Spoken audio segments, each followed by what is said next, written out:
Hey, and welcome to Vivid Espresso Talks.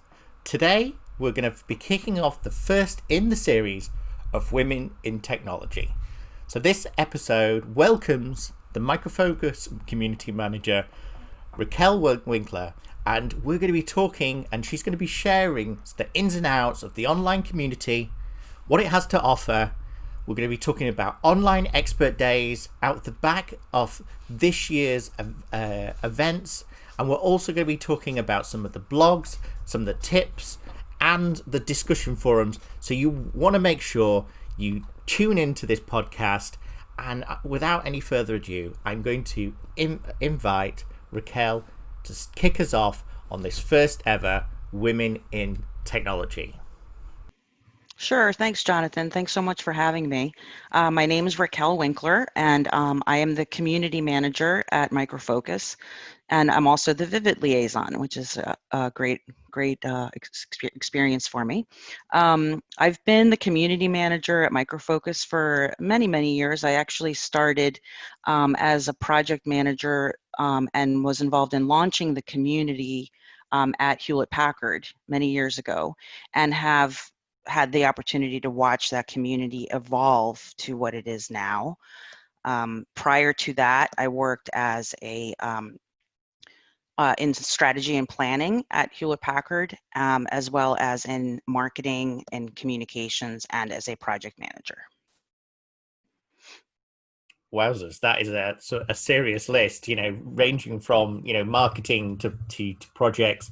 And I guess, the journey as well from Hewlett Packard to Microfocus today and that community that comes with it. Because, I remember starting with the Mercury tool sets back in the 90s, and the community site was always the go-to place. And I know that's evolved, and I know how that's been come from the Hewlett Packard and now into Microfocus. He's still really strong when it comes to supporting the community and also having the forums and the platforms to really get people interacting, which is, especially during kind of these difficult times, is really essential that people feel that they can collaborate and communicate with other users of the Microfocus product suite. So, as far as someone like myself or maybe one of the listeners who has a really good idea, wants to share it, or wants to kind of reach out and kind of join the forums, what's the best way of doing that for the Microfocus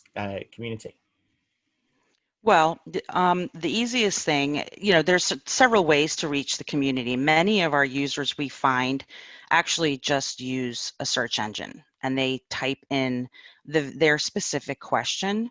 The audience is mostly practitioners, very technical users of our products.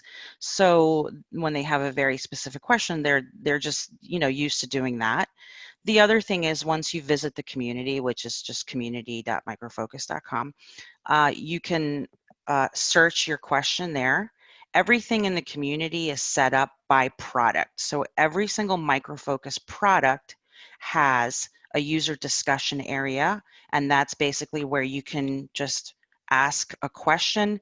I'm having difficulty with XYZ. You can paste your code in there to show where your error might be, and others will help. And you can also just start a discussion. What do you think about, another topic, things like that. Every product also has a tips and info area. So the tips and info area is really focused on us, Microfocus, feeding information that's useful to our community members. So our support engineers do a great job of posting tips about the products. A new patch has come out, or we found this issue and here's the solution. Quick snippets. In that tips and info area, we also will announce upcoming webinars or things like that.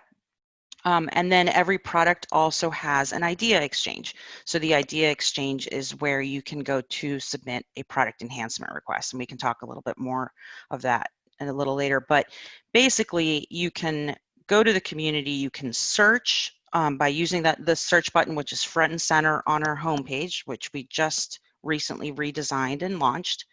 or you can click on at the top, there's headers that have everything categorized by the product listing, the discussion, you can go right to discussion forums, you can go right to tips and info, you can go to the idea exchange. And in addition to that, we have blogs. The blogs are at a higher level than products, so we have them at the product group level. So we have a blog category for IT operations management, one for security, and so on.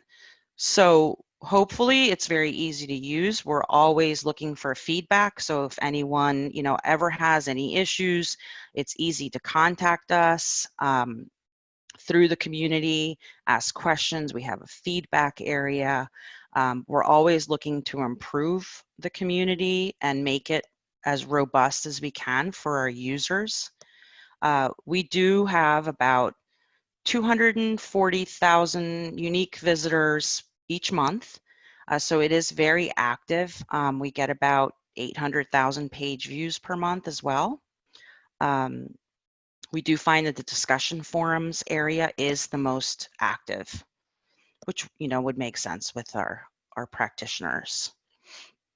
Another thing I'd like to add is, as you mentioned, the merge with HP and everything like that, it was, we've done a lot of work in the last couple of years to merge all of the previous communities that existed at HP and at Micro Focus. I think in total it was maybe 8 separate communities. And in the last 2 years, we've spent just bringing all of those communities into one. So now there's just this one community. All of our products are there together. It's just one place to go, and we're trying to keep it as simple as possible considering the number of products that we have. No, absolutely. And this, I know when I was chatting to the CTO before, he kind of said one of the challenges of having kind of 600 products was, how do you, keep the communities and all that kind of information fresh? Right. And this is a real, obviously it's a real challenge because, Micro Focus are very unique in the sense that they don't kill products. They go, they're very much about reusing and renewing that kind of and reinvigorating really the product lines and really the power that comes behind that of having all those different products together, right? Exactly.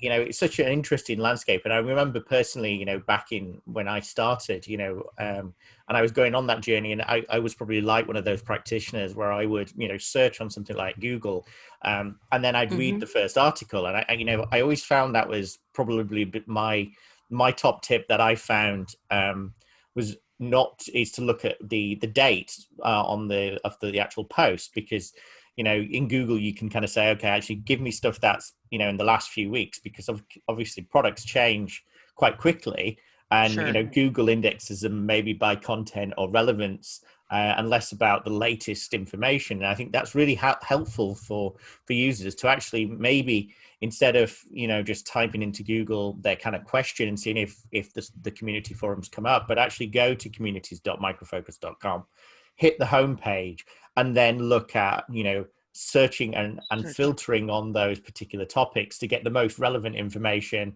about the latest information that might help them with that fix. So I think that's really useful to have that kind of level. And also the ideas exchange, which I think is a fantastic idea, where obviously before it was kind of very limited to kind of cabs and your exposure and maybe your support tickets and feedback coming through the formalized process, whereas now anybody can make those product suggestions. You've got your PPM teams and product teams who are actually monitoring those community sites and taking those ideas exchange and focusing on getting those new features out, what the community is looking for.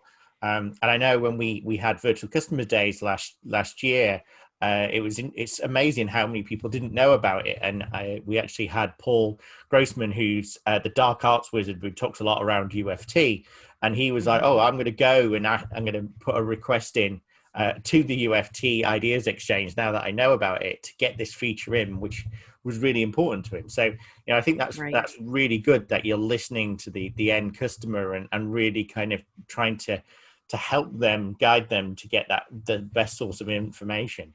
So apart from Yeah. obviously the kind of ideals exchange, I heard that you were doing something around kind of these online expert days. Correct. So this is something that we used to do at Hewlett Packard with the community, but an online expert day is basically a specified number of hours and a specific topic where we invite our community members to visit a certain forum area in the community for that time period, or during that time period, and we have our experts available online during that time to answer their questions, as quickly as possible. So it will usually, it's a combination of our product experts and our support experts. And like I said, it can be a specific topic, and they can just come to the community like they do on any day and post a question in the forum, but we would be actively monitoring that those questions. We found that our community members really love them. It's a dedicated time where they can get the product experts' full attention, and they can get responses very quickly. We've also started incorporating the online expert days with webinars. So let's say we're announcing a new release of a product. We might have a quick 30-minute webinar, and as part of it, we would then invite those participants or others who maybe did not have an opportunity to listen in to then visit the community. We'll usually have a dedicated area there, and they can ask questions, follow-up questions that perhaps they didn't have time to ask during the webinar. We also post any questions that were asked during the webinar in that forum, and our experts then answer those questions so that others can see and see the activity, the conversation that went on during the webinar. We did this during Virtual Universe in the spring. It worked really well. So after the 2 or 2.5 days of sessions and presentations, we had I think it was a 4-hour time period where we invited our community members to visit the community. We set up dedicated universe forums by product area, by product group. So we had one for ADM, one for security, one for ITOM, and so on. And we posted the questions that had been asked in the previous days during the universe sessions. Our experts answered those questions, and then participants from the webinars were able to ask additional questions, and the presenters and other product experts answered them. And we started these great conversations with members. We have now moved all of those conversations into their appropriate product forum area so that, they're evergreen, they'll be there forever. And we've also posted the links to the recordings from Universe. So it's a nice tie-in.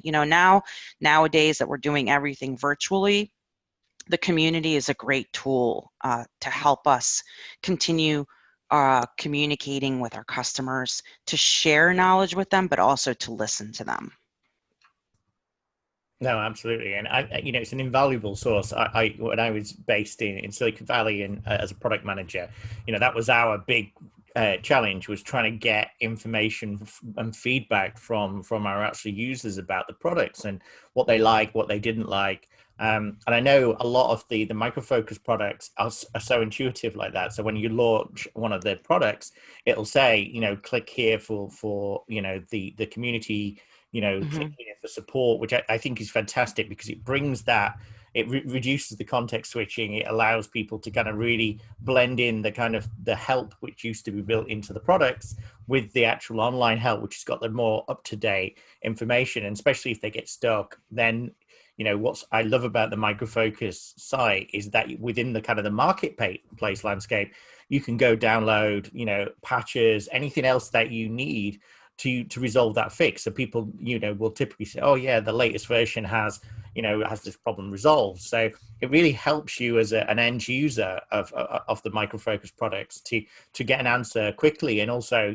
that again, becomes more lean, and you're reducing waste by, having to wait around, or even potentially having to raise a ticket with first or second line support, and Right. it coming back to the same answers, which you could go and self-serve yourself. So it's really interesting that. And the other thing, what you mentioned about blogs, which I love as well, and I've always been a big fan of Tech Beacon and the blogs that have been posted on there, and how they tie into some of the kind of, like you said, the kind of the higher level topics around ADM, ITOM, big and your other security, other products and families, but also there's always interesting information about industry. There's industry specific stuff, whether that be data privacy, whether that be a challenge around working remotely. You guys are always putting fresh content on there, and I know Jay Cherie used to, back in the Hewlett Packard days, used to be really close to that. Do you find that people will come between the different products, so between the different platforms, as far as they go to Tech Beacon? Maybe there's I've seen before people like Joe and Todd DiCaprio talking in there, and then they linked in the community forums to find out more. Do you feel that people are both self-serving and also reading and learning more about it from an industry point of view?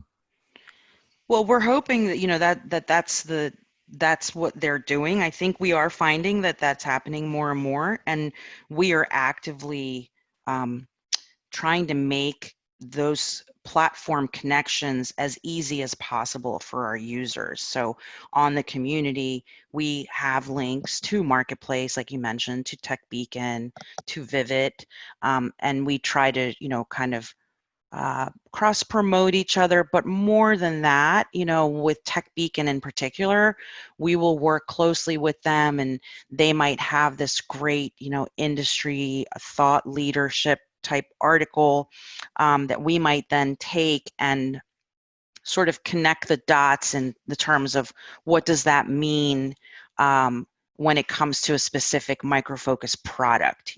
How do I take something like the concept of digital transformation, which can be so broad, and now let's talk about that in terms of Micro Focus products, so that it's more relevant for our practitioners.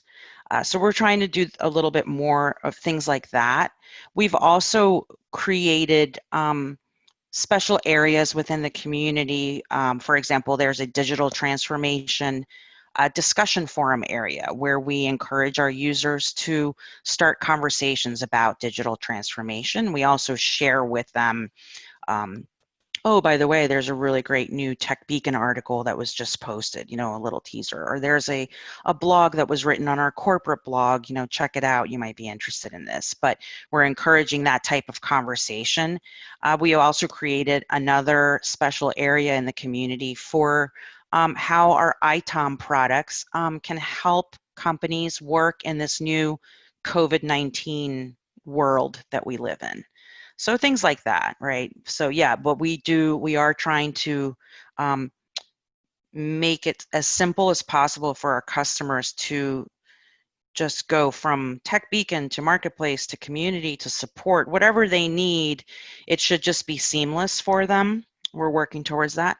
Another thing that it's early, very early stages, but we are talking about actually putting the community into our product. So you had mentioned that when you have a product, it might have a link to the community. So we want to take that one step farther and just actually put the community in the product. So if you're working on the product, you don't have to jump to another website to go to the community. You can just start asking your question right there. So again, no promises, but we're just having some early conversations about that. Yeah, no, it's a fantastic idea, and it's amazing. I guess what I was always blown away with in the past were things like social analytics platforms that you used to have, which would tell you kind of topics that were trending, that kind of insight of things that you should really go and listen to or read, or and I know you guys have just started your own podcast series. We had Joe on for the to talk about digital transformation from Micro Focus And part of it is there's so much information out there, and it's Right. quite hard to navigate for an end user. And actually, one of the pet projects that I'm doing at the moment is I'm using a machine learning platform to take all the social media blogs and then understand the weights of certain topic areas, so that I can get a feel for those trending topics. And I take it from Tech Beacon, and you can start seeing that people are talking about hot topics like AI ops, or something that's emerging for you. And I guess it really helps align with those big bets for things like release velocity, and some of the new products that are coming through, and some of the new capabilities with AI in UFT, the RPA platform, and the interest around that. And there's just so many different social platforms now. Is how do you keep up with them all? Right. And so what kind of tips would you give to people? Twitter, follow on the main Micro Focus Twitter, or is there a community one? Or what kind of top tips would you give people to kind of to sign up to which websites like Tech Beacon? So I would say the main Micro Focus Twitter account or LinkedIn account, they're very useful. Community does not have a dedicated Twitter account, because we really, when we're sharing content through our social media channels, it's really sharing the content that's in the community, right? I think it's about the actual, blog article, for example, rather than just general community sharing. I mean, we do both, but it just goes right through the main Micro Focus channels are probably the best ones. I think for Tech Beacon, it's the same. I would also say on the community, one really nice feature that we have is the subscriptions.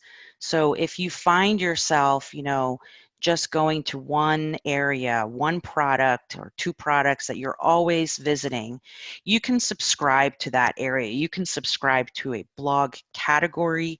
You can subscribe to a discussion forum, or even a specific post if you want to follow a conversation that's going on that you may not be commenting in actively, but you still want to follow it. You can subscribe. So there's different levels of granularity for those subscriptions. And then you can set your subscription preferences. So how you want to be notified. Do you want to receive an email? Do you want to be notified through the community? There's a very helpful feature that I use that's a daily digest. So, let's say that you visit 5 areas in the community or 10 areas in the community on a regular basis, and it's a little bit challenging to keep up with all of those areas. You can subscribe to all of them and then just receive one email every day with a little summary of the activity in those areas. So you're not going to receive 10, 15, 20 emails a day from the community. You'll just get one. Or you can do that as a weekly digest as well. So it's fairly simple to do. You subscribe to the areas that you're interested in, and then once you visit your little profile area on the right side of the community, your avatar, and there you can set those preferences. I know I find that very useful, and most of our members who use those find that very useful as well. No, definitely. I think that's a really good tip, actually, because sometimes it's really difficult to, when you get bombarded by kind of emails, to be able to have the time to read through them. At least that way you can kind of set a time, set a time every day to kind of go through and get updates, and bring yourself up to speed with what's going on. And Right. I love your YouTube channel as well. You've always got really interesting content and material on there as well, and obviously you can subscribe to that as well.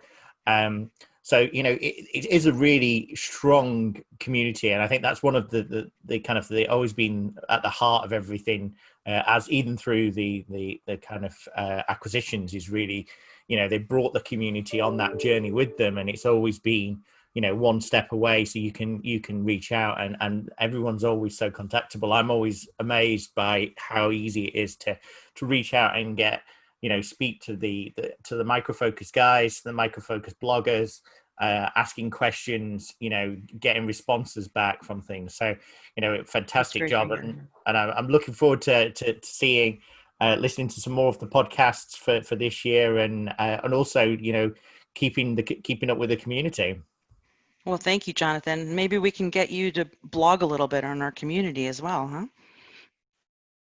Absolutely, yeah. I must admit, I did have a Tech Beacon account, but yeah, I need to post on some more material, I think. So yeah, it's a definite call to action. If you've got some ideas, make sure you get them on the idea exchange. If you've got questions, go to the community and get the experts to ask to answer them for you. And also, if you want to find out about the latest and greatest technology, go and check out the blogs, go and check out Tech Beacon, because there's a wealth of knowledge there, and it's all at your fingertips. So it's been an absolute pleasure, Raquel, to take this time to do the podcast, and I hope it helps a lot of the Micro Focus users. Thank you so much, Jonathan. It's been a pleasure.